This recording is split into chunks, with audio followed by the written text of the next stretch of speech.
Hello student, पिछली class में हमने म्यूटेशन शुरू किया था। म्यूटेशन के प्रकार शुरू किए थे। म्यूटेशन के मुख्य रूप से दो प्रकार बताए थे, एक तो गुणसूत्रीय उत्परिवर्तन क्रोमोसोमल म्यूटेशन और दूसरा जीन म्यूटेशन। फिर हमने उसमें सबसे पहले क्रोमोसोमल म्यूटेशन शुरू किया। क्रोमोसोमल म्यूटेशन के भी हमने दो भाग कर दिए, संरचनात्मक परिवर्तन, संख्यात्मक परिवर्तन। और सबसे पहले हमने संख्यात्मक परिवर्तन लिए हेट्रोप्लॉइडी। ठीक है, संख्यात्मक परिवर्तन में भी दो तरह की चीज थी, यूप्लॉइडी और एन्यूप्लॉइडी। पूरे सेट की संख्या में बदलाव या सिर्फ एक दो गुणसूत्रों की संख्या में बदलाव। यूप्लॉइडी में भी मोनोप्लॉइडी, डिप्लॉइडी, पॉलीप्लॉइडी, ऑटोपॉलीप्लॉइडी, एलोपॉलीप्लॉइडी। ठीक है, उसके बाद में एन्यूप्लॉइडी। एन्यूप्लॉइडी में हमने हाइपर एन्यूप्लॉइडी, हाइपो एन्यूप्लॉइडी। ठीक है, जहाँ एक दो कुछ गुणसूत्र का परिवर्तन होता है। ये सारे हमने संख्यात्मक परिवर्तन बताए। तो गुणसूत्रीय म्यूटेशन का हम एक भाग पढ़ चुके हैं कि गुणसूत्रों की संख्या में परिवर्तन से होने वाले म्यूटेशन। अब हम गुणसूत्रीय म्यूटेशन का ही दूसरा भाग लेते हैं, संरचनात्मक परिवर्तन। गुणसूत्र की संरचना में बदलाव होने से भी परिवर्तन आता है, लक्षण बदलते हैं, रोग उत्पन्न होते हैं, और ये भी एक प्रकार का म्यूटेशन है। इसको हम क्रोमोसोमल एबिरेशन कहते हैं। संरचनात्मक परिवर्तन को हम क्रोमोसोमल एबिरेशन कहते हैं। तो क्रोमोसोमल म्यूटेशन का ही दूसरा पार्ट, बी पार्ट लेंगे, क्रोमोसोमल म्यूटेशन का ही बी पार्ट लेंगे, क्रोमोसोमल एबिरेशन। गुणसूत्रों की संरचना में परिवर्तन होना। ठीक है, और संरचनात्मक परिवर्तन आमतौर पर उन कोशिकाओं में ज्यादा मिलेंगे जिनमें सतत और सक्रिय विभाजन होता है। जब जल्दी जल्दी लगातार विभाजन होता है, क्योंकि विभाजन के समय गुणसूत्र बनते हैं, और जब जल्दी जल्दी विभाजन होता है तो ऐसे में गुणसूत्र की संरचना में परिवर्तन संभव है।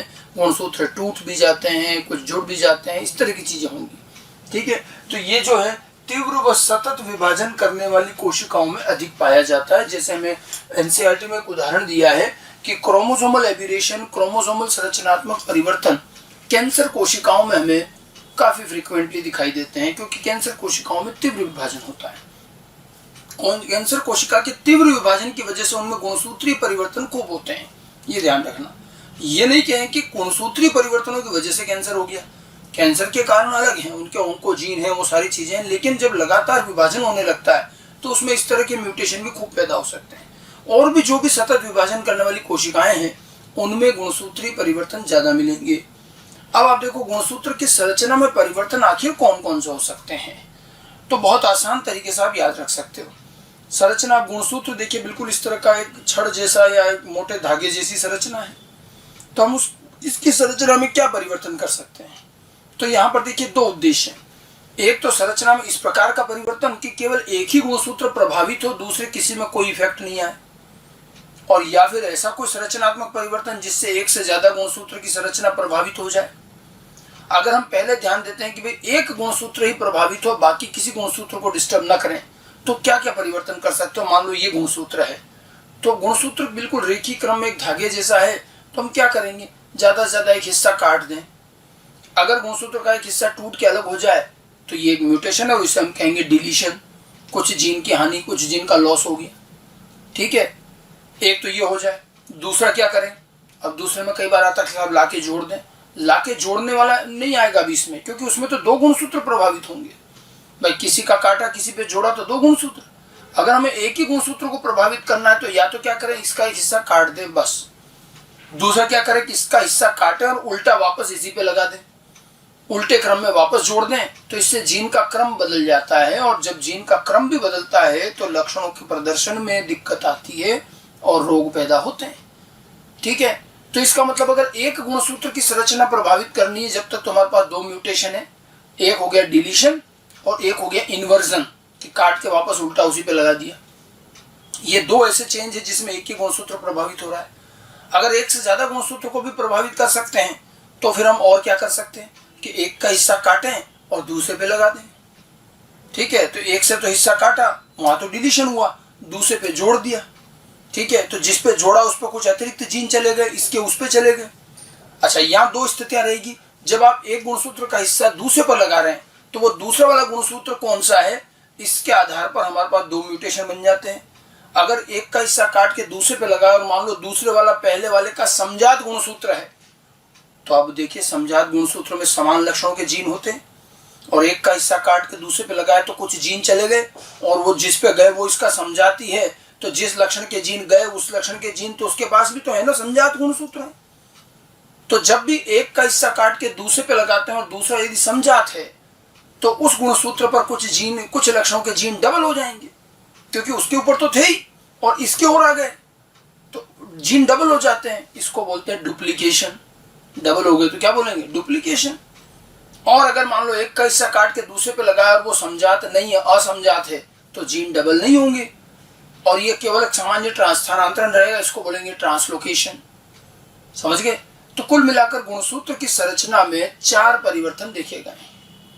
पहला है डिलीशन, एक का हिस्सा काट के हटा दें। दूसरा इन्वर्जन, उसी का हिस्सा काट के उसी पर उल्टा जोड़ दें। तीसरा क्या है? एक का हिस्सा काट के दूसरे के उसी के समजात गुणसूत्र पर लगा दें तो कुछ जीन डबल हो जाएंगे, डुप्लीकेशन। और एक का हिस्सा काट के दूसरे किसी असमजात पे लगा दें, ट्रांसलोकेशन। ये 4 परिवर्तन होते हैं। 4 प्रकार के गुणसूत्रीय उत्परिवर्तन है, उससे ज्यादा और कोई चेंज नहीं।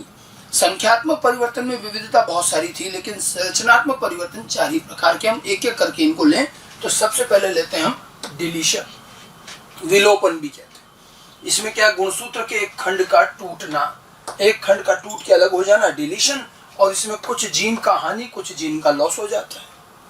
इसको मैंने डायग्राम से समझाने की कोशिश की और हमें यहाँ पर 2 स्वरूप मिलते हैं। जैसे मान लो मैंने एक गुणसूत्र बना रखा, देखिए, और उसमें मैंने संख्याएं लिखी है। संख्या का मतलब जीन मान लो 1 2 3 4 5 6 7 8। ठीक है, एक सीधा साधा डिलीशन तो हमें ये दिख रहा है। इसमें क्या हुआ कि यहाँ से ये हिस्सा कटा और ये का ये निकल गया तो ये बच गया। तो ऊपर से एक हिस्सा कट गया, इसको बोलेंगे टर्मिनल डिलीशन, शीर्षस्थ। तो या तो टर्मिनल डिलीशन सबसे आसान यही होता है।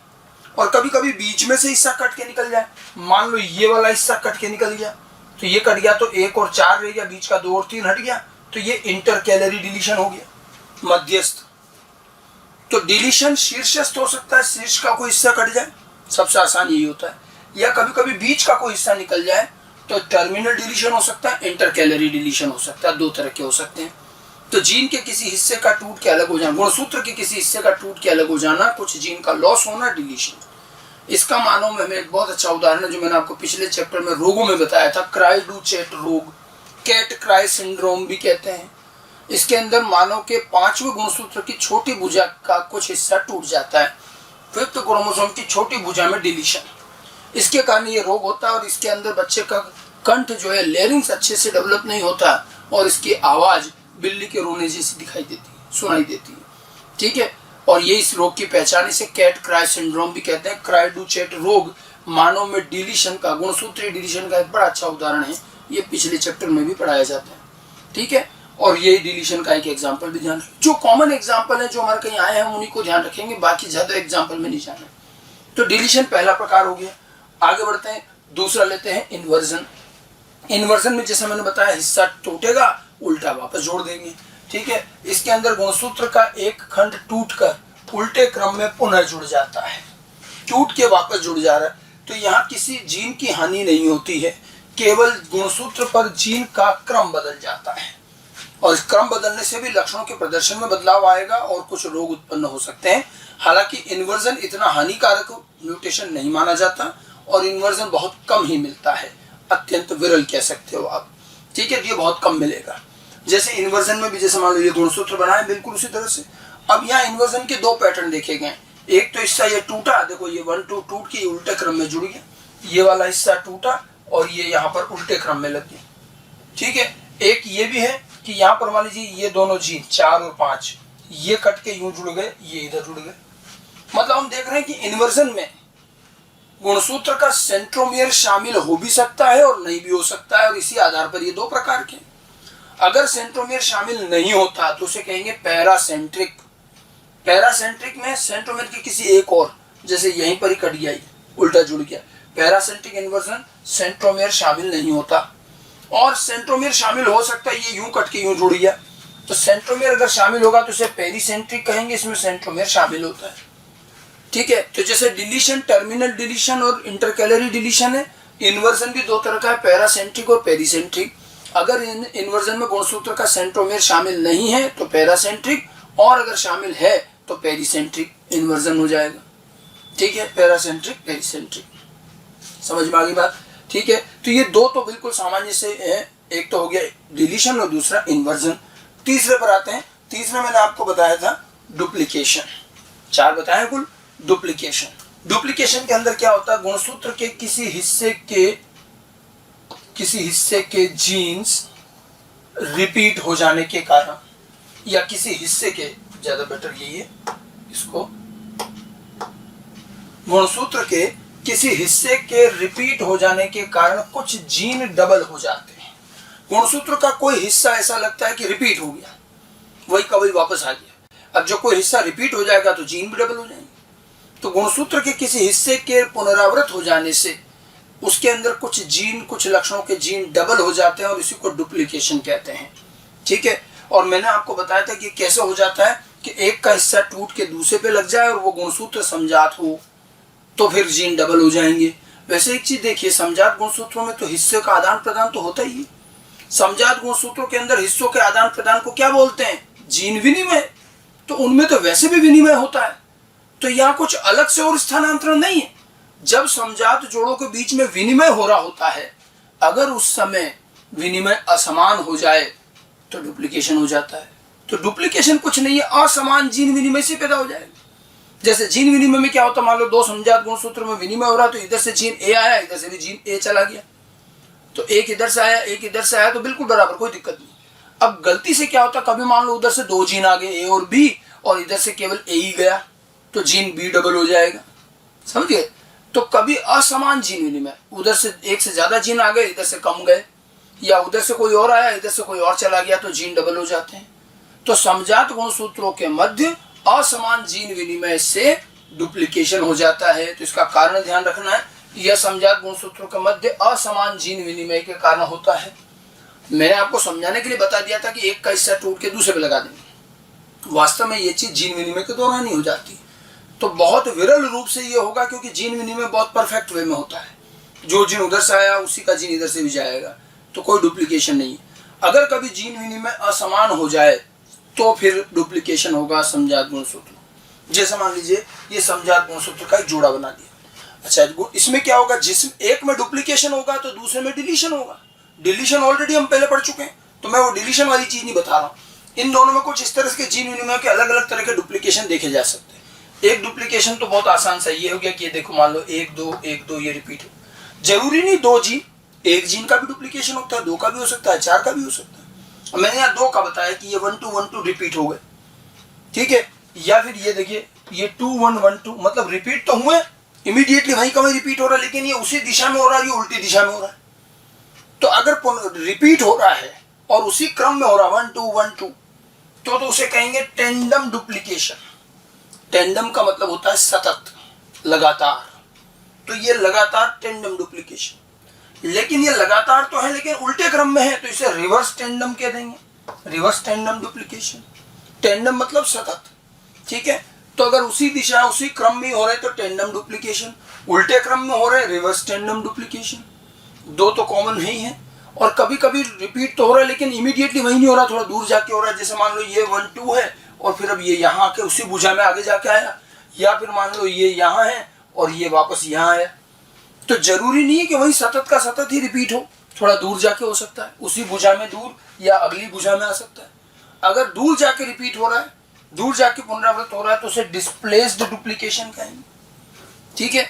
तो डुप्लीकेशन के 2-3 तरीके हैं, या सबसे आसान और सबसे जो कॉमन है वो है टेंडम डुप्लीकेशन, कि वहीं का वहीं रिपीट हो जाए उसी क्रम में, ये जैसे हो रहा था, ठीक है। और जिस गुणसूत्र में डुप्लीकेशन हुआ वही बताएं।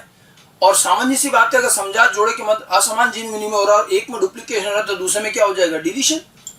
वो हम बता नहीं रहे क्योंकि हमने पहले पढ़ लिया डिलीशन, ठीक है। तो एक तो टेंडम डुप्लीकेशन हो सकता है, अगर सतत रूप से हो रहा है डुप्लीकेशन लेकिन दिशा उल्टी है तो रिवर्स टेंडम, और दूर कहीं जाकर के रिपीट हो रहा है तो डिस्प्लेस्ड डुप्लीकेशन। 2-3 तरह के डुप्लीकेशन हो सकते हैं। तो समजात गुणसूत्रों के मध्य असमान जीन विनिमय से गुणसूत्र पर कुछ जीन डबल हो जाते हैं और इसे डुप्लीकेशन कहते हैं। इसका एक बड़ा अच्छा उदाहरण हमें मिलता है ड्रोसोफिला के अंदर बार आई का लक्षण। ड्रोसोफिला में बार आई कैरेक्टर, बहुत ज्यादा डिटेल में जाने की जरूरत नहीं है। ये बार आई दरअसल ड्रोसोफिला के आंखों के आकार से संबंधित लक्षण है, और ड्रोसोफिला में संयुक्त नेत्र होते हैं, और आप जानते हैं संयुक्त नेत्र छोटी छोटी इकाइयों से मिलकर बना होता है, और एक इकाई को क्या कहते हैं, ओमेटिडिया। तो ड्रोसोफिला की आंख कितनी बड़ी होगी, उसका आकार किस पे निर्भर करेगा, ओमेटिडिया की संख्या पर, और इस लक्षण को हम बारहाई लक्षण कहते हैं। तो संयुक्त नेत्र, ड्रोसोफिला के संयुक्त नेत्र में ओमेटिडिया की संख्या या आंखों के आकार से संबंधित लक्षण है ये बारहाई, करेक्ट। और इस से संबंधित जीन ड्रोसोफिला के एक्स गुणसूत्र पर होता है। अब एक ड्रोसोफिला की संयुक्त नेत्र में कितने ओमेटिडिया होंगे, उनकी संख्या एक जीन द्वारा नियंत्रित होती है, और वो जीन कहाँ है, एक्स गुणसूत्र पर। ठीक है, तो ये ध्यान रखना, इस लक्षण का जीन ड्रोसोफिला के एक्स गुणसूत्र पर होता है। और अब ये देखा गया है कि जब भी ये जीन डबल हो जाता है, जब भी इस जीन की संख्या बढ़ जाती है, तो आंख में ओमेटिडिया की संख्या घट जाती है। ये व्युत्क्रमानुपाती चलता है। जीन बढ़ गया तो जरूरी नहीं लक्षण भी बढ़े, इसकी तो पूरी क्रियाविधि ज्ञात है, लेकिन वो अपने कोर्स में नहीं। ठीक है, तो जब भी इस जीन की संख्या बढ़ती है, ये जीन डबल होता है, तो आंखों में ओमेटिडिया की संख्या कम हो जाती है और आंखें छोटी होती जाती हैं। ठीक है, इसमें आंखें जो हैं छोटी हो जाती हैं। इसी पूरे करेक्टर को हम क्या कहते हैं, बार आई करेक्टर। ठीक है,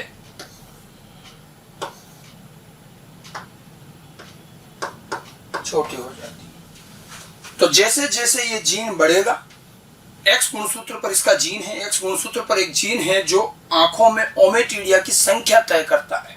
ठीक है, और उसी से आंखों का आकार तय होता है। समझ में आई पहले तो बात, इस लक्षण को बारहाई कहते हैं। अब मान लो किसी कारणवश एक्स गुणसूत्र पर यह जीन डबल हो जाए, डुप्लीकेशन हो जाए, तो जैसे ये जीन डबल हुआ, ओमेटिडिया की संख्या कम हो जाती है और आंखें छोटी होती जाती है। और ज्यादा डबल कर दो और छोटी होती जाएगी। तो इसको बहुत अच्छे से अध्ययन किया गया, बहुत विस्तृत रूप से ये अध्ययन हुआ है कि जैसे जैसे ये जीन डुप्लीकेट होता है, बढ़ता है, आंखों में ओमेटिडिया कम होते जाते हैं, आंखें छोटी होती जाती हैं। ये डुप्लीकेशन का एक बड़ा अच्छा उदाहरण है ड्रोसोफिला में बारहाई का लक्षण, आंखों के आकार का लक्षण। ठीक है, तो ये तीसरा प्रकार हुआ डुप्लीकेशन। उसके बाद गुणसूत्रीय संरचनात्मक परिवर्तन का चौथा प्रकार मैंने बताया था ट्रांसलोकेशन, कि एक का हिस्सा टूट के दूसरे पे लगे और वो दूसरा वाला समजात ना हो, असमजात हो। तो समजात नहीं है तो जीन डबल नहीं होंगे, केवल जीन स्थानांतरित हुए तो ट्रांसलोकेशन। तो अगला जो है ट्रांसलोकेशन, एक गुणसूत्र के खंड का किसी अन्य असमजात गुणसूत्र पर स्थानांतरित होना।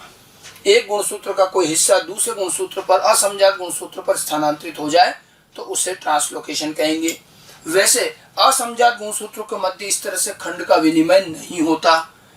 गुणसूत्र के खंड का विनिमय समजात में होता है, जिसे हम जीन विनिमय कहते हैं। और अगर ये विनिमय असमान हो जाए तो फिर इससे डुप्लीकेशन हो जाता है। लेकिन अगर कभी आपको ऐसा दिख रहा है कि कोई एक खंड एक का दूसरे असमजात पे जा रहा है, मतलब असमजात के बीच में कुछ आना जाना चल रहा है, मतलब गुणसूत्र के मध्य इस तरह का खंड का आना जाना, वैसे तो जीन विनिमय है लेकिन ये तो असमजात है।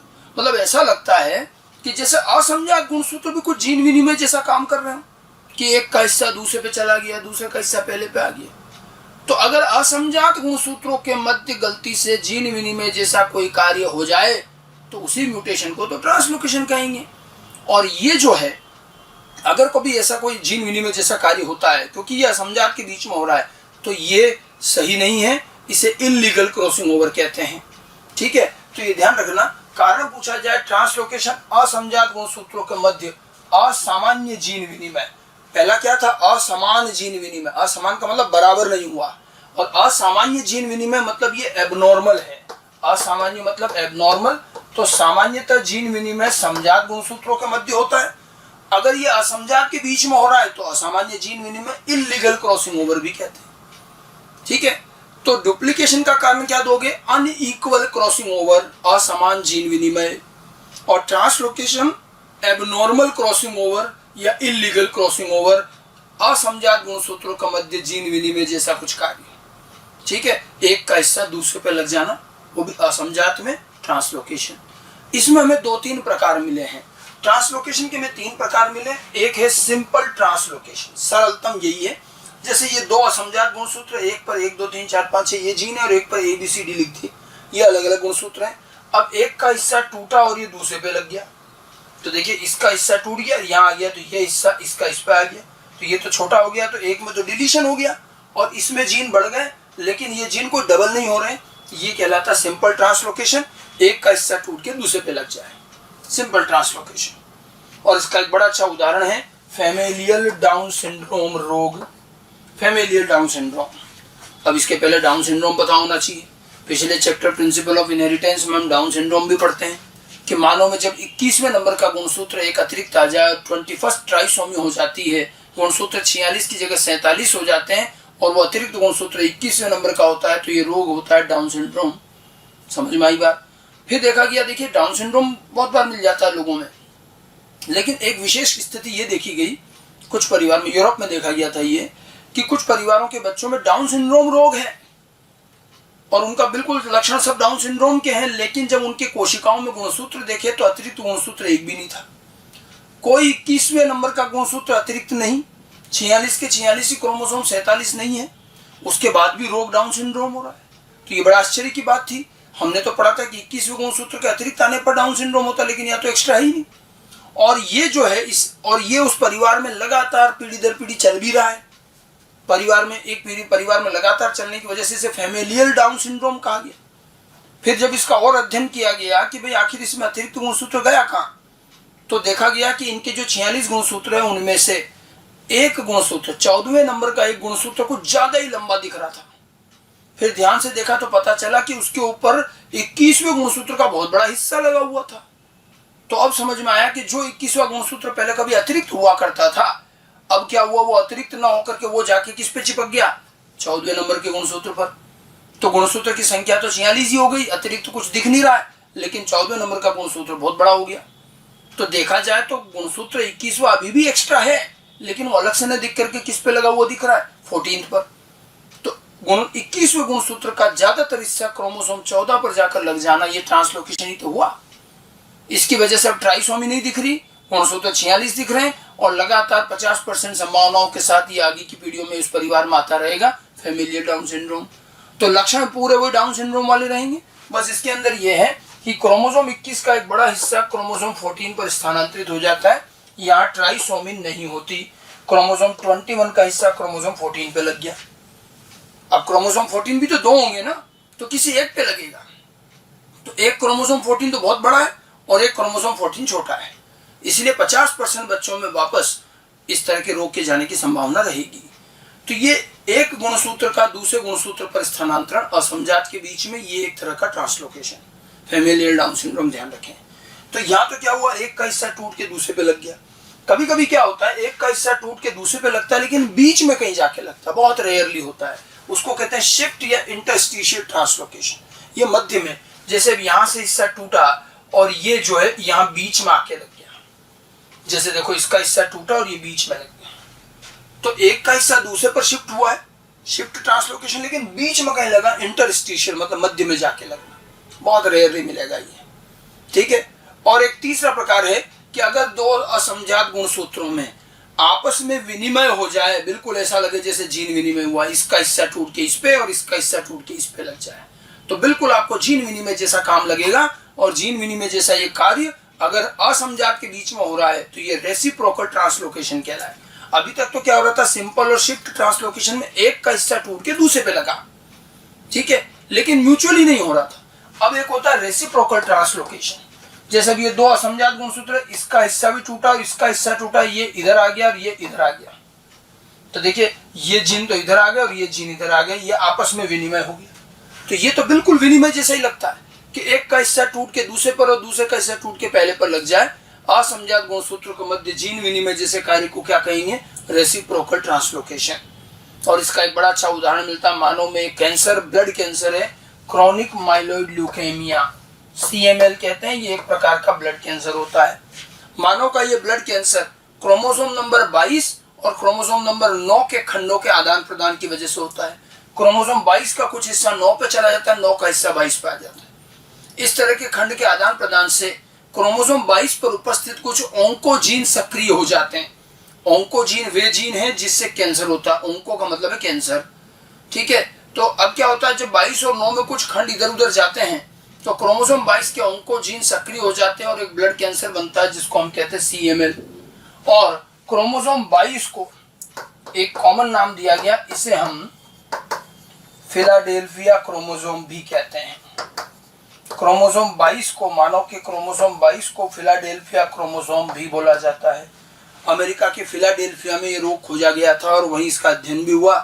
इस गुणसूत्र 22 की वजह से मुख्य रूप से रोग हो रहा है और इस गुणसूत्र 22 को फिलाडेल्फिया क्रोमोसोम नाम दे दिया गया। ठीक है, तो ये ट्रांसलोकेशन, रेसिप्रोकल ट्रांसलोकेशन का एक उदाहरण।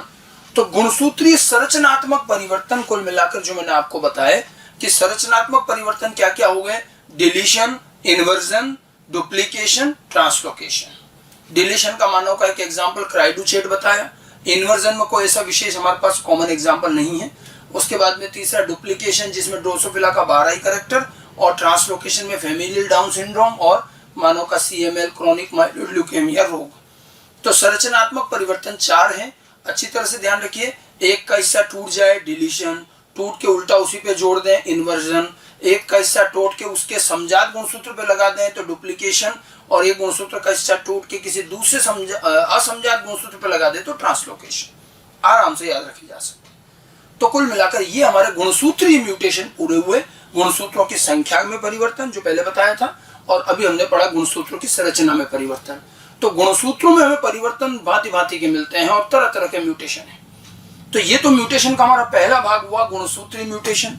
अब हम आते हैं म्यूटेशन के दूसरे भाग पर। 2 प्रकार के म्यूटेशन बताए थे। दूसरा भाग लेते हैं हम जीन म्यूटेशन, अगला लेते हैं जीन म्यूटेशन। और कई लोगों का मानना है कि वास्तविक म्यूटेशन यही है, DNA में जाकर जो परिवर्तन हो वही म्यूटेशन है। हालांकि गुणसूत्र वाले भी मान लिए जाते हैं, हमने अभी तक गुणसूत्र के पढ़े, अब हम जीन पे बात कर रहे हैं। जीन अथवा DNA के न्यूक्लियोटाइड अनुक्रम में होने वाले विरल, अचानक, रैंडम परिवर्तन, रेयर, रैंडम, सडन परिवर्तन और वंशानुगत परिवर्तन जीन म्यूटेशन कहलाते हैं। तो किसी DNA या किसी जीन के न्यूक्लियोटाइड अनुक्रम में परिवर्तन, ये भी बहुत विरल रूप से होगा, अचानक से, रैंडमली कभी भी हो सकता है। ठीक है, इनको जीन म्यूटेशन कहते हैं। वैसे DNA में परिवर्तन आसान नहीं है। DNA का रिप्लिकेशन बहुत एग्जैक्ट होता है। DNA अपने काम को चेक करता है, प्रूफ रीडिंग करता है, इसलिए ये म्यूटेशन की संभावना बहुत कम होती है। बट न्यूक्लियोटाइड के अनुक्रम में चेंज होना, जीन के DNA के न्यूक्लियोटाइड अनुक्रम में चेंज होना, जीन म्यूटेशन। अब न्यूक्लियोटाइड अनुक्रम के चेंज से होगा क्या? अगर न्यूक्लियोटाइड अनुक्रम में चेंज होगा तो न्यूक्लियोटाइड अनुक्रम में परिवर्तन से एक अथवा कुछ जेनेटिक कोड बदल जाएंगे। अब न्यूक्लियोटाइड अनुक्रम बदलेगा तो कोड बदलेंगे, तो इन्हीं 3 न्यूक्लियोटाइड से कोड बनता है। अगर न्यूक्लियोटाइड में चेंज आया तो कोड भी बदलेगा, कोड बदलेगा तो उससे जो पॉलीपेप्टाइड बनेगी तो उससे अमीनो एसिड बदल जाएगा, और अमीनो एसिड बदलेगा तो प्रोटीन में बदलाव आएगा, लक्षण में बदलाव आ जाएगा। तो जीन में होने वाला जरा सा भी चेंज लक्षण में एक बड़े परिवर्तन के रूप में दिखाई देगा। ठीक है, तो जेनेटिक कोड बदल जाते हैं, जिससे पॉलीपेप्टाइड श्रृंखला में कुछ अमीनो एसिड बदल जाएंगे, अथवा पॉलीपेप्टाइड श्रृंखला का अपूर्ण निर्माण। कभी कभी जो है पॉलीपेप्टाइड श्रृंखला पूरी बन ही नहीं पाती। देखो, जब अंदर कोई न्यूक्लियोटाइड चेंज हो रहा है तो ये भी तो संभव है कि बीच में कोई स्टॉप कोडोन बन जाए, और 64 कोड में से 3 स्टॉप कोडोन है। और मान लो न्यूक्लियोटाइड अनुक्रम में ऐसा कोई चेंज हुआ कि जीन के बीच में एक स्टॉप कोडोन बन गया, पैदा हो गया। स्टॉप कोडोन बनने का मतलब क्या हुआ कि पॉलीपेप्टाइड निर्माण वहीं बीच में रुक जाएगा, आगे का हो गई। मान लो 70 कोड का एक न्यूक्लियोटाइड और 24वें नंबर पर स्टॉप कोडोन बन गया, तो पॉलीपेप्टाइड श्रृंखला 23 अमीनो एसिड की बनेगी, 24वें पे स्टॉप कोडोन है, वहीं काम खत्म, आगे का पॉलीपेप्टाइड बनेगा ही नहीं। तो अपूर्ण पॉलीपेप्टाइड बनता है कई बार, या पॉलीपेप्टाइड नहीं बनता है, आधा अधूरा बनता है, ये अमीनो एसिड भी बदल जाएंगे। ठीक है, इससे प्रोटीन और एंजाइम में परिवर्तन होगा और अंततः लक्षणों में भी बदलाव आ जाएगा। तो जीन में होने वाले म्यूटेशन सीधे किसी न किसी लक्षणों को प्रभावित करेंगे। न्यूक्लियोटाइड अनुक्रम में चेंज आएगा, जेनेटिक कोड बदलेंगे, पॉलीपेप्टाइड में अमीनो एसिड बदल जाएगा, कभी कभी आधा अधूरा पॉलीपेप्टाइड बनेगा, और इन सब से अल्टीमेटली लक्षणों में भी बदलाव आ जाएगा। तो जीन में होने वाले, उनके न्यूक्लियोटाइड अनुक्रम में होने वाले ये परिवर्तन जीन म्यूटेशन कहलाते हैं। ये बहुत रेयरली होता है, और सबसे ज्यादा इनके होने की संभावना कब बनेगी? जब DNA रिप्लिकेशन हो रहा है। DNA के क्रम में कब बदलाव आएगा? जब आप DNA रिप्लिकेशन कर रहे हैं। ठीक है, और जीन में म्यूटेशन से जीन का एक नया स्वरूप बनेगा, और उसको हम जेनेटिक्स की भाषा में कहें तो नया अलील बना। जीन के नए स्वरूप को, जीन के स्वरूप को क्या कहेंगे? अलील। ठीक है, तो जीन में म्यूटेशन से जीन के नए स्वरूप अलील बनते हैं। ये आपको पिछले चैप्टर में भी पढ़ाया था कि जब जब भी जीन में म्यूटेशन होगा एक नया अलील बनेगा, नया स्वरूप बनेगा। अब भले वो अच्छा काम करे चाहे बेकार करे, नया स्वरूप तो बना, इस नए स्वरूप को अलील कहेंगे। जीन के विभिन्न रूप अलील कहलाते हैं, ये लक्षण के विभिन्न रूप बनाएंगे। ठीक है, और जीन में म्यूटेशन मुख्यतः कब होगा? DNA रिप्लिकेशन के समय, यानी कि कोशिका विभाजन के समय। ऐसा अवस्था में जब DNA रिप्लिकेशन हो रहा है तो उस समय डीएनए के दोनों स्ट्रैंड अलग होते हैं और उनके सामने नया नया स्ट्रैंड बनता है। उस समय फिर भी संभावना बनती है कि कहीं कुछ गड़बड़ हो जाए और कुछ न्यूक्लियोटाइड चेंज हो जाए। हालांकि डीएनए अपने निर्माण को चेक करता है, प्रूफ रीडिंग करता है, उसके बाद भी अगर कोई गलती रह गई तो फिर जीन म्यूटेशन होगा। इसलिए जीन म्यूटेशन की संभावना बहुत विरल मानी जाती है। ठीक है, और इसी में एक शब्द और ध्यान रखेंगे, म्यूटॉन, जो मैं ऑलरेडी आपको पहले पढ़ा चुका हूँ। बेंजर ने बहुत पहले मैंने बताया था, एक टर्म बताई थी, रिकॉन सिस्ट्रॉन म्यूटॉन। ठीक है, सिस्ट्रॉन रिकॉन म्यूटॉन, उसमें बताई थी म्यूटॉन म्यूटेशन की इकाई कहते हैं डीएनए का वह सूक्ष्मतम छोटे से छोटा खंड जिसमें कि परिवर्तन या म्यूटेशन करना संभव हो। डीएनए का वह छोटे से छोटा खंड जिसमें एक म्यूटेशन हो सके उसे म्यूटॉन कहते हैं, म्यूटेशन की इकाई। और ये केवल एक बेस पेयर लंबा होता है। म्यूटॉन सबसे छोटी इकाई है डीएनए की, और इसकी लंबाई कितनी, एक बेस पेयर। क्योंकि डीएनए में आप अनुक्रम अगर चेंज कर रहे हो तो कम से कम क्या कर सकते हो, एक न्यूक्लियोटाइड का परिवर्तन, एक बेस पेयर का परिवर्तन, और म्यूटॉन की लंबाई इतनी मानी जाती है। सबसे छोटी इकाई मानते डीएनए में, और ऐसे कई म्यूटॉन हो सकते हैं, एक एक बेस पेयर के होते हैं। ठीक है, और इसी से संबंधित एक और टर्म आता है पॉइंट म्यूटेशन, बिंदु उत्परिवर्तन। अगर डीएनए में एक न्यूक्लियोटाइड स्तर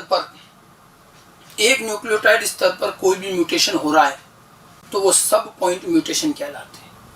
मतलब म्यूटॉन स्तर पर अगर कोई म्यूटेशन हो रहा है तो वो पॉइंट म्यूटेशन कहलाता है। पॉइंट म्यूटेशन, बिंदु उत्परिवर्तन, डीएनए में होने वाले वे सभी परिवर्तन जो एक बेस पेयर स्तर पर होते हैं, सिंगल बेस पेयर स्तर पर होते हैं, उन्हें पॉइंट म्यूटेशन कहते हैं। ठीक है, सिंगल बेस पेयर लेवल पर। तो एक बेस, अब कुछ भी हो सकता है। अब आप खुद सोचिए, डीएनए का जैसे एक अनुक्रम आपको दे दिया और हमने कहा कि एक बेस पेयर स्तर पर चेंज करना, तो आप क्या क्या कर सकते हो। अगर हम सिंपल वे में देखें तो एक न्यूक्लियोटाइड को हटा दें, डिलीशन, या एक न्यूक्लियोटाइड और लाके जोड़ दें, एडिशन। बस सिंगल न्यूक्लियोटाइड पे काम तो दो ही हो रहे हैं, या तो हटाओ या जोड़ दो। हाँ, एक तीसरी चीज और हो सकती है कि अगर ये हटाने और जोड़ने का काम एक साथ हो जाए, कि जैसे एक हटाया और उसी समय जोड़ दिया, तो हटा के जोड़ दिया तो प्रतिस्थापन हुआ। केवल हटा सकते हो, केवल जोड़ सकते हो, या हटा के जोड़ सकते हो तो प्रतिस्थापन भी कर सकते हो। तो जीन के अंदर, डीएनए के अंदर परिवर्तन करने की गुंजाइश बहुत लिमिटेड होती है। ठीक है, और आप देखिए एक न्यूक्लियोटाइड लेवल पर आप तीन ही काम कर सकते हो, या तो सिर्फ हटा सकते हो, या सिर्फ जोड़ सकते हो, या हटा के जोड़ सकते हो, यानी प्रतिस्थापित कर सकते हो। और यही तीनों को मिलाकर के जीन म्यूटेशन के दो प्रकार बनाए जाते हैं। तो जीन म्यूटेशन को हम दो प्रकार में बांटेंगे, म्यूटॉन की परिभाषा और पॉइंट म्यूटेशन की परिभाषा। ध्यान रखना, मतलब डीएनए में एक न्यूक्लियोटाइड स्तर पर जो भी म्यूटेशन होगा वो पॉइंट म्यूटेशन है। जैसे याद कीजिए, सिकल सेल एनीमिया में आपको बताया था कि सीटीसी से सीएससी हो गया, थायमिन की जगह एडिनिन आ गया, एक न्यूक्लियोटाइड, वो पॉइंट म्यूटेशन था। और देखो सिकल सेल एनीमिया का इतना बड़ा रोग हो गया। तो छोटे चेंज होते हैं लेकिन रोग बड़े बड़े होते हैं, लक्षणों में परिवर्तन बहुत ज्यादा आता है। हम जीन म्यूटेशन के दो प्रकार में बांटेंगे। ये दो प्रकार हैं, एक होगा बेस पेयर सब्स्टिट्यूशन, प्रतिस्थापन। ठीक है, प्रतिस्थापन, इसके अंदर क्या होगा, एक न्यूक्लियोटाइड को हटा के उसकी जगह दूसरा लगा देंगे, प्रतिस्थापित करेंगे। ठीक है, डीएनए में एक बेस पेयर का किसी दूसरे बेस पेयर से प्रतिस्थापन हो जाना, ये कहलाएगा बेस पेयर सब्स्टिट्यूशन। ठीक है, और एक प्रतिस्थापन से केवल एक जेनेटिक कोड परिवर्तित होता है। ठीक है, एक जगह अगर आप हटा के लगा रहे हो तो एक कोड, क्योंकि हमने क्या कहा था, जेनेटिक कोड ओवरलैप नहीं करते। अब जेनेटिक कोड की प्रॉपर्टी यहाँ काम आई। जेनेटिक कोड नॉन ओवरलैपिंग होते हैं, ये अतिव्यापित नहीं होते हैं, और एक न्यूक्लियोटाइड एक ही कोड का सदस्य होता है, ये मैंने जेनेटिक कोड में पढ़ाया था। तो जब एक न्यूक्लियोटाइड एक ही कोड का सदस्य और आप अगर उसको हटा के दूसरा लगा रहे हो तो एक ही कोड प्रभावित हुआ। ठीक है, तो एक प्रतिस्थापन से केवल एक कोड परिवर्तित होता है। पूछा जाए ये किस प्रॉपर्टी के कारण है, तो नॉन ओवरलैपिंग प्रॉपर्टी के कारण है। ठीक है, इससे पॉलीपेप्टाइड श्रृंखला में भी केवल एक अमीनो एसिड ही तो बदलेगा, एक अमीनो एसिड बदलेगा, तो पूरा प्रोटीन वैसा ही रहेगा, एक अमीनो एसिड बदल गया। और इसीलिए इस म्यूटेशन को कम हानिकारक कहा जाता है। जैसे सिकल सेल एनीमिया देखिए, ठीक है, टी हटाकर ए लगा दिया, एक न्यूक्लियोटाइड प्रतिस्थापित हुआ, एक कोड, छठे नंबर का कोड चेंज हुआ और छठे नंबर का अमीनो एसिड बदल गया, ग्लूटामिक एसिड की जगह वेलिन आ गया। तो बाकी पूरी पॉलीपेप्टाइड श्रृंखला वही है, केवल एक अमीनो एसिड बदल गया। तो इससे बहुत बड़ा परिवर्तन नहीं आ रहा, प्रोटीन लगभग वैसे ही, एक अमीनो एसिड, हालांकि एक अमीनो एसिड बदलने से भी प्रोटीन तो बदलेगा, लेकिन तब भी इतना बड़ा परिवर्तन नहीं है, ये कम हानिकारक माना जाएगा। और हाँ, जीन्स के अंदर कुल जेनेटिक कोड की संख्या तो समान ही रही ना, हटा के लगा भी तो रहे हो तो कोड की संख्या नहीं बदलेगी। अमीनो एसिड की संख्या उतनी रहेगी, बस एक आध कोड, जहां एक प्रतिस्थापन हुआ तो एक कोड बदल जाएगा। समझ में आ गई बात? तो ये प्रतिस्थापन है। अब प्रतिस्थापन किसका किससे किया गया, इसके आधार पर ये दो प्रकार है। एक होता है ट्रांजिशन, समान समूह से प्रतिस्थापन। समान समूह का प्रतिस्थापन का क्या मतलब हुआ कि समूह दो प्रकार के, प्यूरिन और पायरिमिडीन। अगर मैंने एक प्यूरिन हटाकर दूसरा प्यूरिन लगा दिया, प्यूरिन कौन कौन से हैं, ए और जी, ठीक है, तो एडेनिन की जगह ग्वानिन या ग्वानिन की जगह एडेनिन लगा दिया, तो प्यूरिन से प्यूरिन का प्रतिस्थापन ट्रांजिशन कहलाएगा। या पायरिमिडीन हटा के पायरिमिडीन लगाए, टी की जगह सी, सी की जगह टी, तो अगर समूह समान है, प्यूरिन को प्यूरिन से, पायरिमिडीन को पायरिमिडीन से प्रतिस्थापित करेंगे तो ये कहलाएगा ट्रांजिशन, ये सरलतम प्रकार का परिवर्तन हुआ, ठीक है। और अगर हमने समूह बदल दिया, भिन्न समूह से प्रतिस्थापन ट्रांसवर्जन कहलाएगा, जिसमें प्यूरिन की जगह पायरिमिडीन, पायरिमिडीन की जगह प्यूरिन, कि ए और जी को हटा, ए और जी में से किसी को भी हटा करके सी और टी में से कुछ लगा दें, प्यूरिन की जगह पायरिमिडीन, पायरिमिडीन की जगह प्यूरिन, तो ये हो जाएगा ट्रांसवर्जन। समझ में आ गई बात? ठीक है। तो इस तरह से पहला प्रकार हुआ ये जीन म्यूटेशन का, बेस पेयर सब्स्टिट्यूशन, जिसके दो प्रकार हुए, ट्रांजिशन और ट्रांसवर्जन। अब अगर कोई आपसे ये पूछे कि एक न्यूक्लियोटाइड पर कितने ट्रांजिशन संभव हैं, समान समूह से प्रतिस्थापन, मान लो एक न्यूक्लियोटाइड क्या होगा, या तो प्यूरिन होगा या पायरिमिडीन। मान लो वो प्यूरिन है, प्यूरिन कितने हैं, दो प्रकार, उसमें से एक तो वो खुद ही है, तो आप वहां उसको हटा के, जैसे ए है तो ए को हटा के जी लगा लो बस, या जी है तो जी को हटा के ए लगा लो। किसी भी एक न्यूक्लियोटाइड पर एक ही ट्रांजिशन संभव है, एक न्यूक्लियोटाइड पर एक ट्रांजिशन संभव है, लेकिन ट्रांसवर्जन दो संभव है। ट्रांसवर्जन में मान लो प्यूरिन लगा है और उसकी हटा के पायरिमिडीन लगाना है, तो पायरिमिडीन दो प्रकार के, प्यूरिन मान लो एडेनिन लगा है, अगर आपको ट्रांसवर्जन करना है तो ए हटा के क्या करोगे, पायरिमिडीन, तो या तो टी लगा लो या सी लगा लो। पायरिमिडीन कौन कौन से, टी और सी। तो एक बेस पेयर पर, एक न्यूक्लियोटाइड पर ट्रांजिशन एक कर पाओगे, ट्रांसवर्जन दो कर पाओगे। एक ट्रांजिशन संभव है, दो ट्रांसवर्जन संभव है। ये छोटी सी गणित है, उसमें कुछ भी नहीं है। कोई आपसे पूछे कि एक जेनेटिक कोड में कितने ट्रांजिशन संभव है, तो जेनेटिक कोड ट्रिपलेट है, 3 न्यूक्लियोटाइड का, तो 3 ट्रांजिशन संभव है। और कितने ट्रांसवर्जन संभव है, तो एक जगह पर 2 हो सकते हैं, तो 3 जगहों पर 6 हो जाएंगे। तो एक जेनेटिक कोड में कुल 3 ट्रांजिशन और 6 ट्रांसवर्जन संभव हैं। और कोई बड़े रूप में पूछे कि एक जेनेटिक कोड में कितने बेस पेयर सब्स्टिट्यूशन संभव है, तो सब्स्टिट्यूशन में तो दोनों आ गए, 3 और 6 यानी कि 9। तो ये तो छोटी छोटी सी कैलकुलेशन है, आप खुद भी कर सकते हो, ठीक है। तो प्रतिस्थापन अपनी जगह है, जो तुलनात्मक रूप से कम हानिकारक है, एक बार में 1 या 2 अमीनो एसिड बदलेंगे बस, ठीक है। उसके बाद में दूसरा प्रकार है फ्रेम शिफ्ट म्यूटेशन। ये मैंने जेनेटिक कोड के वक्त भी थोड़ा सा जिक्र किया था, इसको गिब्रिश म्यूटेशन भी कहते हैं। फ्रेम शिफ्ट और गिब्रिश म्यूटेशन, इसमें कोई प्रतिस्थापन नहीं है। डीएनए के अनुक्रम में, जीन के अनुक्रम में एक न्यूक्लियोटाइड को डायरेक्ट हटा देना या लाके जोड़ देना, हटाना या जोड़ना, बस, प्रतिस्थापन नहीं है, ठीक है। न्यूक्लियोटाइड अनुक्रम में एक या विरल रूप से एक से अधिक न्यूक्लियोटाइड का हटना या जुड़ना, कभी कभी एक से ज्यादा, बहुत रेयर केस में, नॉर्मली तो एक न्यूक्लियोटाइड हट जाए या एक जुड़ जाए, इसको हम कहते हैं प्रतिस्थापन, इसको फ्रेम शिफ्ट म्यूटेशन कहा जाता है, ठीक है। इसमें न्यूक्लियोटाइड के हटने और जुड़ने वाले स्थल से आगे के सारे कोड बदल जाते हैं, ठीक है। और यही चीज मैंने आपको बताया था कि ये जेनेटिक कोड की कौन सी प्रॉपर्टी की वजह से हो रहा है, कि एक न्यूक्लियोटाइड हटा दिया तो आगे के सारे कोड बदल जाएंगे। तो आपको ध्यान होना चाहिए कि जेनेटिक कोड जो है कॉमालेस होते हैं, ठीक है, कोई कॉमा नहीं है कोड के बीच में, तो एक निकाल दोगे तो अगले 3 मिला के एक कोड बना देंगे, तो कोड तो सारे बदल जाएंगे। और ये मैंने आपको जेनेटिक कोड में भी बताया था, ठीक है। कॉमालेस कोड होने की वजह से एक भी न्यूक्लियोटाइड हटाओगे तो आगे के सारे कोड बदल जाएंगे, ठीक है। और इसी वजह से पॉलीपेप्टाइड श्रृंखला में भी सारे, वहां से आगे के सारे अमीनो एसिड बदल जाएंगे। तो यहाँ तो प्रोटीन में बहुत बड़ा परिवर्तन आ जाएगा, सारे के सारे अमीनो एसिड का क्रम बदल जाएगा। और इसीलिए ये जो म्यूटेशन है ये अधिक हानिकारक होता है। सब्स्टिट्यूशन की तुलना में फ्रेम शिफ्ट म्यूटेशन ज्यादा हानिकारक है, पूरा जीन बदल जाएगा, पूरा पॉलीपेप्टाइड बदल जाएगा, और कुल जेनेटिक कोड की संख्या में भी बदलाव आ जाएगा, एक कम हो सकता है, बढ़ सकता है, समझ गए। और ये 2 प्रकार का होगा, अगर जुड़ रहा है तो एडिशन, एक या एक से अधिक न्यूक्लियोटाइड का जुड़ना, और डिलीशन, हटना, या तो जुड़ेगा या हटेगा, ठीक है। तो ये फ्रेम शिफ्ट म्यूटेशन है, और इससे आगे के सारे कोड बदल जाएंगे। अच्छा, एक न्यूक्लियोटाइड अगर अपन ने हटाया तो कितने कोड की कमी आएगी? ठीक है, एक हटाते क्या होगा, वो आगे वाले को मिलाकर 3 कोड बन जाएगा, लेकिन लास्ट में जाके 2 बच जाएंगे, एक कोड कम हो गया। 2 न्यूक्लियोटाइड डिलीट कर दिए तो भी एक ही कोड कम रहेगा, और इवन 3 न्यूक्लियोटाइड हटा दिए तब तक भी एक ही कोड कम रहेगा, एक कोड की कमी आ जाएगी। ऐसे उल्टा कर लो, एक न्यूक्लियोटाइड जोड़ दो तो कितने कोड बढ़ जाएंगे? एक भी नहीं बढ़ेगा। एक जोड़ भी दोगे तो कोड का क्रम चेंज हो गया, लास्ट में एक अकेला बच जाएगा न्यूक्लियोटाइड। 2 जोड़ दोगे तो भी कोड की संख्या नहीं बढ़ेगी। जब 3 न्यूक्लियोटाइड जोड़ोगे तो एक कोड बढ़ेगा। ये छोटी सी बात है दरअसल, ये कि पहले डिलीशन से एक कोड कम हो जाएगा, जो 3 डिलीशन तक एक ही कम चलेगा। ठीक है, पहले एडिशन से कोड नहीं बढ़ेगा, 3 एडिशन होने पर एक कोड बढ़ेगा। ठीक है, छोटी छोटी चीजें हैं, रेखीय क्रम में आराम से समझ सकते हो। अच्छा, अगर मान लो कब एनसीईआरटी ने भी लिखा है कि अगर 3 सतत डिलीशन हो जाए किसी जगह पर, तो इसका मतलब आगे के हो सकता है कि आगे का क्रम चेंज ही ना हो। जो हम कह रहे हैं कि जहां डिलीशन हुआ उससे आगे का क्रम चेंज हो जाता है। अगर 3 लगातार डिलीशन हो गए तो हो सकता है एक पूरा कोड ही निकल गया, तो आगे के कोड वापस पहले जैसे हो सकते हैं, एक कोड की कमी हो जाएगी।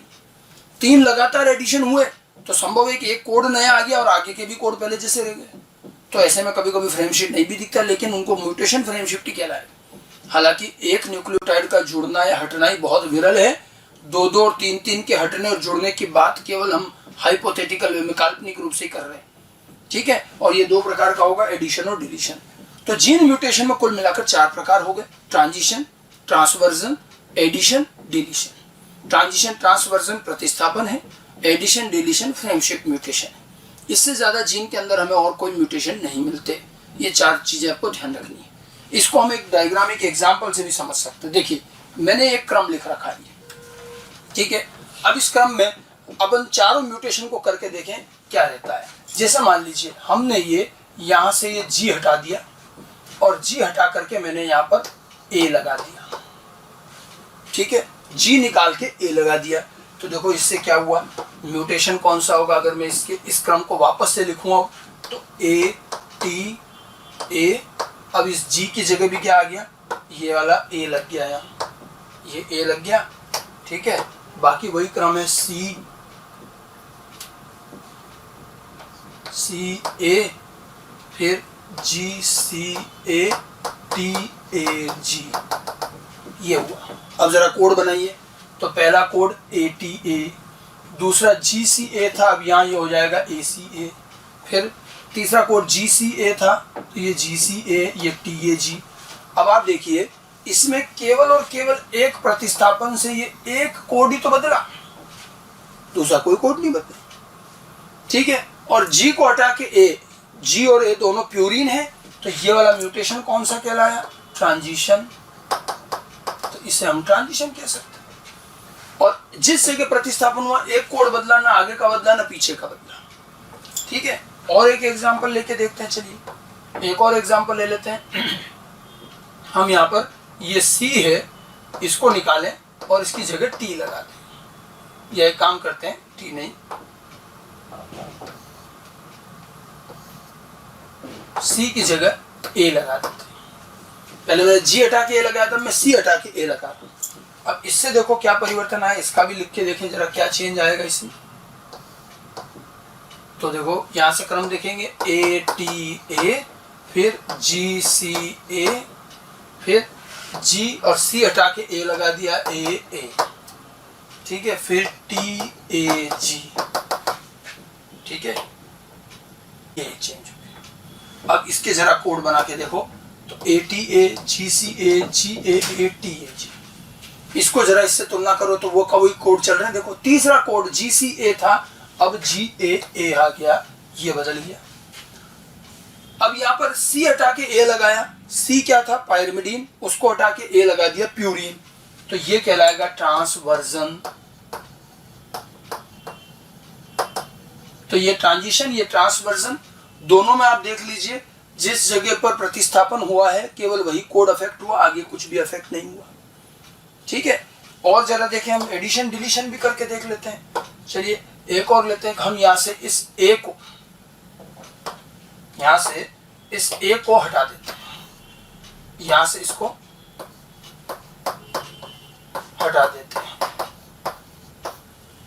अब इसको हटाने के बाद क्रम क्या रहेगा, जरा फिर दोबारा लिखो, ATA, फिर GC, ये A हटा दिया, फिर GC ATAG, ये हो गया। कोड बना के देखो, ATA वो का वही कोड। अब ये GCA था, अब यहाँ हो गया GCG, ये हट गया ना, तो अगले वाले को इसके कोड में शामिल कर लेंगे। फिर CAT, फिर AG, मतलब यहाँ से आगे के सारे कोड चेंज हो जाते हैं, सारे कोड चेंज हो जाएंगे, पूरे के पूरे क्रम चेंज हो जाएगा यहाँ से, ठीक है। तो ये म्यूटेशन कौन सा कहलाया, ये कहलाएगा डिलीशन, ये डिलीशन होगी, पूरे के पूरे कोड चेंज हो जाएंगे। जोड़ के भी देख लो, अगर वो भी देखना है तो जोड़ के भी देख लेते हैं। तो एक काम करते हैं, हम यहाँ पर एक T लगा देते हैं इस जगह बीच में, ठीक है। इस जगह हमने T को क्या किया, जोड़ दिया, मतलब एडिशन। तो इसमें अब देखो कोड क्या रहेगा, अब वापस से लिखो जरा इसको, ATA, फिर G, और इसके बीच में हमने T लगा दिया, ये T लगा दिया, फिर CA, फिर उसके बाद GCATAG, ये हो गए। अब इनकी कोडिंग करो, तो ये देखो 3-3 के जब आप कोड बनाओगे तो लास्ट में ये एक बचेगा। अब देखो सेकंड कोड GCA था, यहाँ GTC हो गया। आगे तक, आगे वाला तो सही, जिस जगह आप जोड़ रहे हो या हटा रहे हो, वहां से आगे के सारे कोड चेंज हो जाएंगे। और ये दोनों म्यूटेशन, एडिशन और डिलीशन, ये हो गए फ्रेम शिफ्ट म्यूटेशन, और वो हो गए बेस पेयर सब्स्टिट्यूशन। मैंने एक ही क्रम में ये चारों करके दिखाए। आपको इस तरह के एग्जाम में क्वेश्चंस आते हैं, कोई भी डीएनए का क्रम दे दिया और हटा दिया, जोड़ दिया, और आपको पूछा जा सकता है कौन सा म्यूटेशन है, कौन सा कोड बनेगा, क्या बदलाव आया, सब कुछ चीजें हम खुद भी कर सकते हैं, ठीक है। तो ये पूरा का पूरा दरअसल म्यूटेशन और जीन म्यूटेशन के विभिन्न प्रकार रहे। तो ये जीन म्यूटेशन में और ज्यादा कोई विविधता नहीं है, 4 प्रकार हैं। इसी से संबंधित एक एग्जांपल आपको एनसीईआरटी में भी दे रखा है, पहले वो भी देख सकते हैं आप, उसमें भी वो हटाकर जोड़कर दिखा रखा है। तो ये तो हमारे म्यूटेशन के प्रकार हुए। गुणसूत्रीय म्यूटेशन, पूरा गुणसूत्र म्यूटेशन काफी बड़ा है, जिसमें हमने संख्यात्मक परिवर्तन और संरचनात्मक परिवर्तन लिए, और फिर उसके बाद जीन म्यूटेशन। जीन म्यूटेशन में 4 ही टाइप हैं। तो पूरे म्यूटेशन का आप चार्ट बना सकते हो, ठीक है। 2 भाग हो गए, क्रोमोसोमल म्यूटेशन, जीन म्यूटेशन। अब क्रोमोसोमल म्यूटेशन के 2 भाग हो गए, संख्यात्मक परिवर्तन हेट्रोप्लॉइडी, संरचनात्मक परिवर्तन क्रोमोसोमल एबिरेशन। हेट्रोप्लॉइडी के 2 भाग हो गए, पूरे सेट की संख्या बदलना यूप्लॉइडी, और 1-2 गुणसूत्र बदलना एन्यूप्लॉइडी। यूप्लॉइडी में 3 भाग हो गए, मोनोप्लॉइडी, डिप्लॉइडी, पॉलीप्लॉइडी, और पॉलीप्लॉइडी में भी ऑटोपॉलीप्लॉइडी और एलोपॉलीप्लॉइडी। एन्यूप्लॉइडी के अंदर हाइपर एन्यूप्लॉइडी, जिसमें ट्राइसोमी, डबल ट्राइसोमी और टेट्रासोमी, ठीक है। और हाइपो एन्यूप्लॉइडी में मोनोसोमी, डबल मोनोसोमी और नलीसोमी। ये तो हो गए संख्यात्मक परिवर्तन। फिर क्रोमोसोमल एबिरेशन, संरचनात्मक परिवर्तन 4 हो गए, डिलीशन, इन्वर्जन, डुप्लीकेशन, ट्रांसलोकेशन, जो भी पढ़े हमने। तो ये पूरा क्रोमोसोमल म्यूटेशन चार्ट के फॉर्म में याद रखिए। फिर जीन म्यूटेशन लेते हैं। जीन म्यूटेशन में 2 भाग है, base pair substitution, frame shift mutation. Base pair substitution में 2 भाग, ट्रांजिशन, ट्रांसवर्जन, और इधर addition, deletion, frame shift mutation में। तो ये पूरा हमारा म्यूटेशन, विभिन्न प्रकार के गुणसूत्रीय परिवर्तन, जीन परिवर्तन और उनके अलग अलग तरह के म्यूटेशन, इनको अच्छी तरह से क्या क्या इनमें अंतर है पूरा चार्ट के फॉर्म में, और जहां जहां जो एग्जाम्पल बताएं वो ध्यान रख लें, ठीक है। अच्छा, इसके अलावा लास्ट में एक और चीज, कुछ विशेष प्रकार के म्यूटेशन और हैं, 2-4 नाम और ध्यान रख सकते हैं। कुछ स्पेशल विशिष्ट प्रकार के म्यूटेशन, जिसमें 2 नाम आते हैं, एक तो फॉरवर्ड म्यूटेशन और एक बैकवर्ड म्यूटेशन। फॉरवर्ड और बैकवर्ड, अग्र और पश्च भी कहते हैं, ये विकास या इवोल्यूशन के संदर्भ में बोले जाते हैं, ठीक है। ये आपको बहुत पहले बताया गया था कि जो ओरिजिनल अलील होता है, अरूपांतरित अलील, जंगली अलील, वाइल्ड अलील कहते हैं, जो जीव की उत्पत्ति, उस जाति की उत्पत्ति में शुरू से है। तो कोई ओरिजिनल वाइल्ड अलील, अरूपांतरित अलील में अगर म्यूटेशन हो, तो म्यूटेशन होने से वो म्यूटेंट अलील रूपांतरित अलील में बदल जाता है। तो ऐसा कोई भी म्यूटेशन जो वाइल्ड अलील, पुराने अलील से नया अलील बनाए, म्यूटेंट अलील नया है, भले वो बेकार हो, अच्छा हो, लेकिन नया है। तो वाइल्ड अलील से म्यूटेंट अलील अगर बन रहा है, तो इस म्यूटेशन को फॉरवर्ड कहेंगे, अग्र, कि हम इवोल्यूशन की दिशा में आगे जा रहे हैं। पुराने अलील में म्यूटेशन से नया अलील बनाना क्या कहलाएगा, फॉरवर्ड।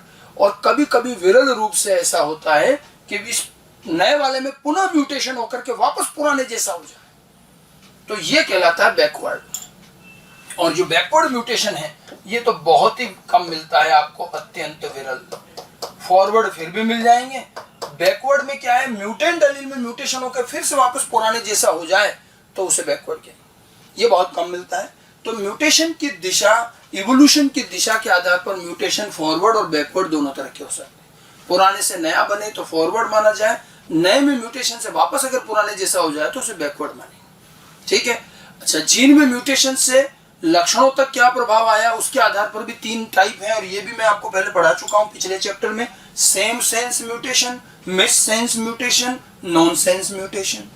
अगर मान लो जीन में म्यूटेशन हुआ, जेनेटिक कोड बदल गया, लेकिन हम देख रहे हैं कि जेनेटिक कोड बदलने के बाद भी पॉलीपेप्टाइड में अमीनो एसिड नहीं बदला और पॉलीपेप्टाइड वैसे का वैसे ही बना, तो प्रोटीन भी वही बनेगा, लक्षण भी वही बनेगा।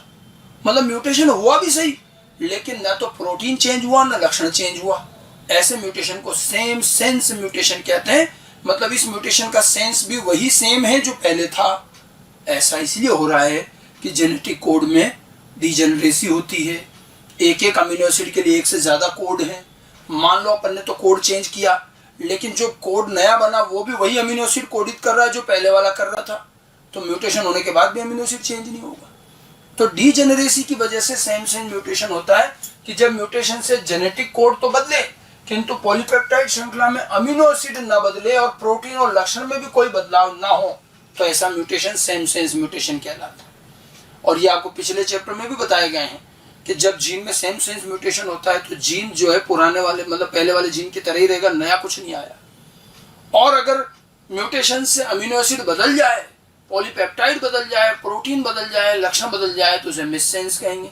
मिससेंस म्यूटेशन में जेनेटिक कोड बदले और पॉलीपेप्टाइड श्रृंखला में अमीनो एसिड भी बदल जाए, प्रोटीन और लक्षण में भी बदलाव हो जाए, तो उसे मिससेंस कहेंगे। मिससेंस ज्यादा होंगे, सेम सेंस भी कभी कभी होते हैं। और एक तीसरा और है नॉन सेंस म्यूटेशन।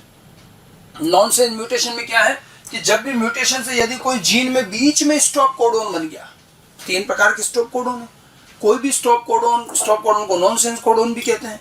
अब स्टॉप कोडोन बन गया तो पॉलीपेप्टाइड निर्माण वहीं आके रुक जाएगा, आधा अधूरा पॉलीपेप्टाइड बनेगा तो आधा अधूरा प्रोटीन बनेगा, वो किसी काम का नहीं होगा, और ये म्यूटेशन क्या कहलाएगा, नॉन सेंस म्यूटेशन। तो ये same sense, miss sense, non sense, ये टर्मिनोलॉजी तो हमने जेनेटिक्स की टर्मिनोलॉजी के साथ भी पढ़ा था जब प्रभाविता अप्रभाविता समझाया गया था। ये भी एक तरह से म्यूटेशन के प्रकार है कि लक्षणों पर इनका क्या प्रभाव रहेगा, उसके आधार पर हम म्यूटेशन के विभिन्न प्रकार लेते हैं। तो ये हमारा जो पूरा टॉपिक था ये था म्यूटेशन। म्यूटेशन की शुरुआत में मैंने म्यूटेशन की परिभाषा और म्यूटेशन की विभिन्न प्रॉपर्टीज बताई।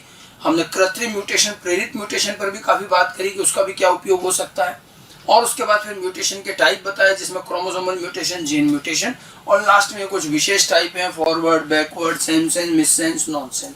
तो ये पूरा हमारा टॉपिक म्यूटेशन का रहा। म्यूटेशन से संबंधित इस टॉपिक में आपको एनसीईआरटी में 2 चैप्टरों में थोड़ा थोड़ा हिस्सा मिलेगा। Principle of inheritance and variation में गुणसूत्रीय म्यूटेशन पर थोड़ी बहुत बात की गई है 1-2 पैराग्राफ में, वो भी आप पढ़ सकते हो। और मॉलिक्यूलर बेसिस ऑफ इनहेरिटेंस के चैप्टर में जीन म्यूटेशन पर बात की गई है। मॉलिक्यूलर बेसिस का अगर हम बात करें तो वहां तो उन्होंने एक एग्जांपल से भी दिखाया, मैं आपको दिखाता हूं एनसीईआरटी के अंदर। देखिए एनसीईआरटी में पेज नंबर 124 हिंदी के एनसीईआरटी में ये आनुवांशिक कूट जहां लिखा है उसके बाद उत्परिवर्तन व आनुवांशिक कूट का एक छोटा सा टॉपिक है, ये पेज संख्या 124 पर है। आप जब इसको पढ़ोगे तो इसमें उन्होंने सिकल सेल एनीमिया के उदाहरण से पॉइंट म्यूटेशन समझाया कि एक न्यूक्लियोटाइड बदलेगा तो क्या क्या हो सकता है, ठीक है। और एक इंग्लिश के सेंटेंस से समझाने की कोशिश की, राम हैज रेड कैप, दिख रहा है, ठीक है। अब इसके अंदर जो है हैज और रेड के बीच में एक बी अक्षर और डाल दिया और फिर से बना। देखो इस सेंटेंस में तीन लेटर के शब्द हैं, बिल्कुल कोड की तरह है। अब बी बीच में डाल दिया तो राम तो वैसा का वैसा ही, हैज भी वैसा का वैसा, बी और डाल दिया तो BRE हो गया, फिर ये डी उधर चला गया, DC और एक P एक्स्ट्रा बच गया, तो मतलब आगे का पूरा क्रम ही बदल गया और पढ़ भी नहीं पा रहे।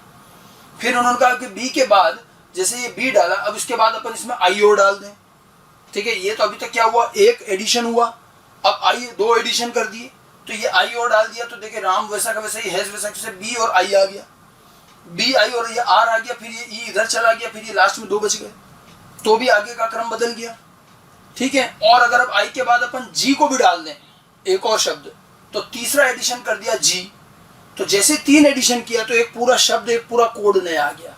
राम हैज BI और जी लगा दिया तो बिग रेड कैप, आगे का भी सेंटेंस सही हो गया। मैंने आपको कहा था जब 3 लगातार एडिशन कर दोगे तो पूरा एक कोड नया आ गया, आगे का भी वापस सही हो जाएगा और आप पढ़ सकते हो Ram has big red cap, एक कोड, एक शब्द एक्स्ट्रा आ गया। ऐसे हटा के भी दिखाया इन्होंने कि जैसे राम हैज रेड कैप में से आर हटा दिया, आर हटाने के बाद EDC ये बच गया, फिर E भी हटा दिया, फिर D भी हटा दिया, तो राम हैज रेड कैप की जगह राम हैज कैप रह गया, पूरा एक शब्द ही गायब हो गया। 3 लगातार डिलीशन कर दिए तो एक कोड कम, 3 लगातार एडिशन कर दिए तो एक कोड बढ़ गया, ये दिखा रखा है। थोड़ा बहुत जीन म्यूटेशन को इस पेज पर समझा रखा है इन्होंने, और कोई बहुत ज्यादा डिटेल NCERT के अंदर नहीं दिया है, ठीक है। गुणसूत्री म्यूटेशन भी कई तरह के होते हैं जो आपको बताए हैं, थोड़ा बहुत आपको उस पिछले चैप्टर में मिलेगा और थोड़ा मोलिकुलर के बेस में। तो ये पूरा हमारा म्यूटेशन का टाइप है। हो सकता है आपको लगे कि इतने सारे म्यूटेशन के टाइप हमें NCERT में नहीं दिए, लेकिन देखिए जेनेटिक्स के दोनों चैप्टर बिना म्यूटेशन के अधूरे हैं, तो म्यूटेशन और उसके विभिन्न प्रकार जरूर ध्यान रखें, चार्ट बनाकर याद कर लें, तो इतना कोई मुश्किल काम नहीं है। Okay, thank you.